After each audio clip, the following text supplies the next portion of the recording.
Have you ever stumbled upon a place that shouldn't exist? A house hidden in plain sight, yet no one else knows it's there? I found one, and I stayed 5 nights. Each night it got worse. By the time I left, or thought I left, I realized something terrifying. The house didn't just exist. It was alive. And it wanted me. A long time ago, I had a friend named Jay. We were both history nerds. We loved exploring abandoned buildings, anything left behind or forgotten. He was the one who told me about this house. "You won't believe this," he said, leaning closer, eyes wide. "There's a house on the outskirts of town. No one's lived there in decades, but it's still standing. You can drive past it all day, but by the time you reach it, it's gone." I didn't believe him. Houses don't disappear. I was skeptical, but intrigued enough to ask where it was. Jay hesitated. "I'm not sure exactly. It's old, abandoned. You'll probably get arrested for trespassing anyway." That was the only house I knew of, and I wanted to see it for myself. So the first night I set out to find it, and after what felt like hours, I saw it. A crumbling Victorian mansion, gray paint peeling, ivy crawling up its sides. Broken window panes stared back blankly. The yard was overgrown. It looked abandoned, and I stopped, taking it in. Jay was right. This house shouldn't exist. There was no driveway, no path, so I parked on the road and approached cautiously. The front door creaked open before I even knocked. I hesitated, then stepped inside. I should have run, but something kept me there. The air was instantly colder inside. Dust motes danced in thin slivers of moonlight. Every footstep echoed. I walked further in, calling out, "Hello, is anyone there?" Silence. Only my own voice rang back. But it was then I felt it. Something brushed against my leg. I jumped, spinning around. Nothing. It must have been a branch, I told myself. But the hair on my arm stood on end. I wanted to leave, but I needed to see more. I explored the house, each room identical. Heavy wooden furniture shrouded in white sheets. Fireplaces choked with dust. Portraits hanging crookedly on the walls. But none of the paintings had faces. It was then I noticed the writing on the walls. Scrawled messages that looked decades old. "Help me. It's coming. Don't trust it." But the most chilling, "Stay 5 nights." I dismissed it as some sick prank, but a shiver raced down my spine. I took pictures, recorded videos. I wanted evidence, proof that I was really here. But the house felt wrong, like something was watching me. After a while, I decided to leave. As I walked back to the front door, I noticed it hadn't shut properly. Now it swayed slightly in the wind. I paused, feeling uneasy. Then I pushed it closed, turned off the lights, and slipped out. The moon was gone, replaced by thick clouds. I couldn't see the road, so I walked along, trusting my instincts. When I finally found it, relief flooded me. I fumbled with my keys. But once inside, safe and warm, I couldn't shake this feeling of being watched, judged. I threw myself onto my couch, trying to relax, but sleep wouldn't come.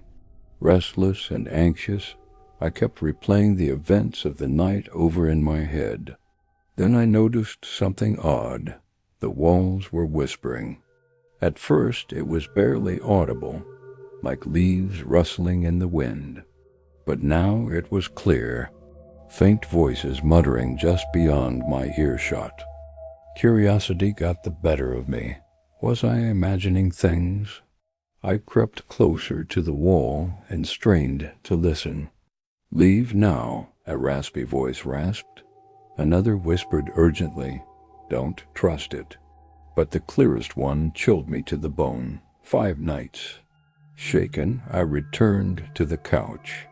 Maybe exhaustion was playing tricks on my mind. I tried to shake off the unsettling feeling, but the whispers followed me. I was trapped in a labyrinth of sound. Then, as suddenly as it began, it stopped. Dawn crept in through my window. I slept fitfully, jolting awake at every creak of the house. As the sun rose higher, the whispering started again, louder now, more insistent. It was time to return. Night 2, the whispers. As soon as I stepped inside, the whispers welcomed me back. Louder this time, urgency lacing their tone. I tried to ignore them, to focus on exploring, but the voices followed me, echoing through the halls. In the corner of my eye, I saw movement. A fleeting glimpse of something pale and thin darting behind a curtain. Curiosity overcame my fear. With a deep breath, I walked toward the living room.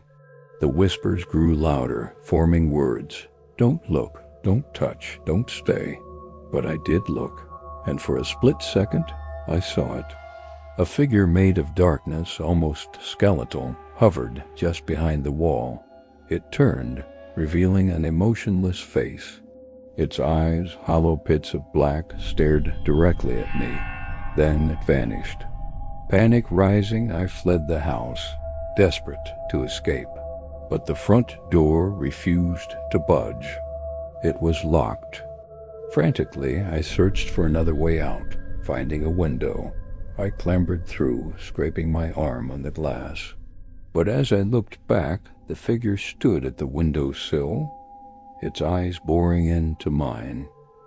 And in that moment I understood. This house thrived on fear. Night 3, the rooms change.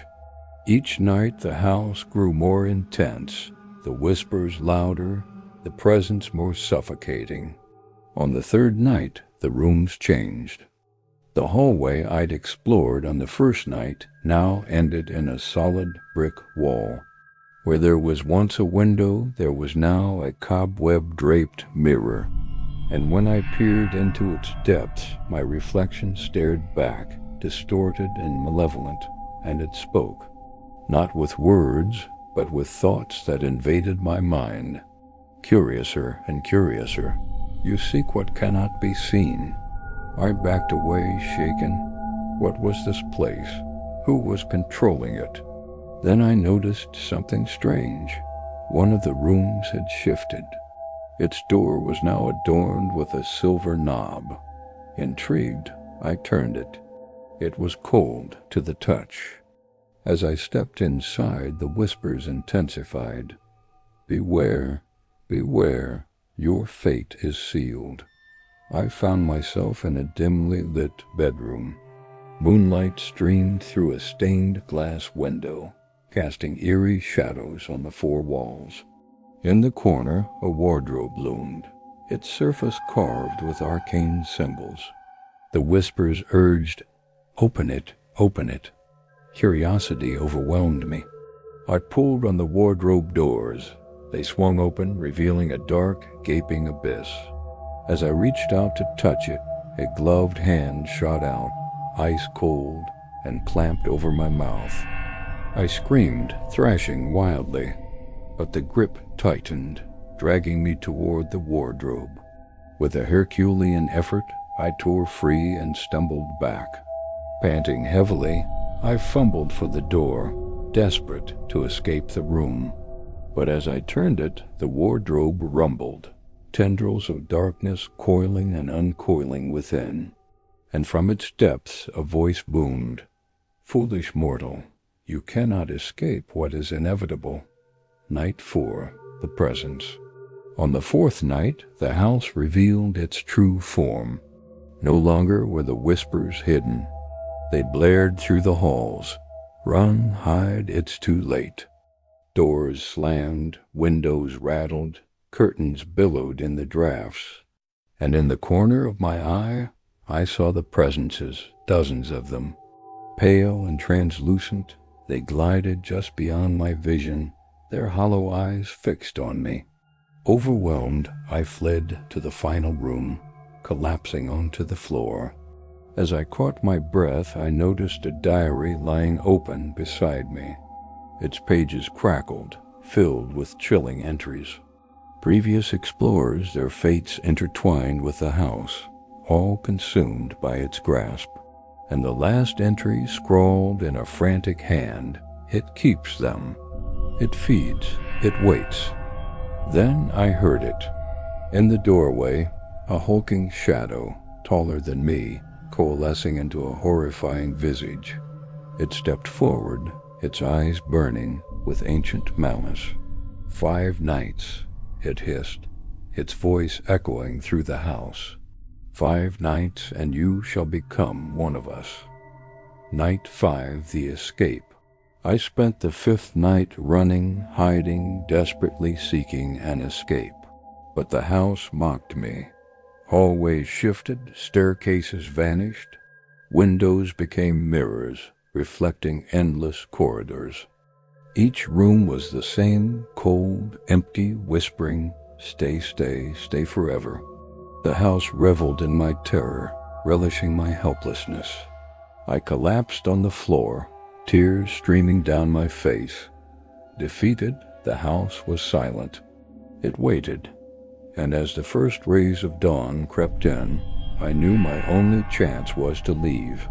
With a final surge of adrenaline, I sprinted for the front door, but as it swung open, I stumbled. Disoriented, I collapsed onto the grass.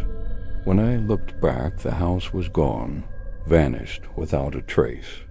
I wandered for what felt like hours before finding a road, but when I turned to retrace my steps, there was no sign of the house, no memory of its existence. It was as if it had never been there, but I know the truth.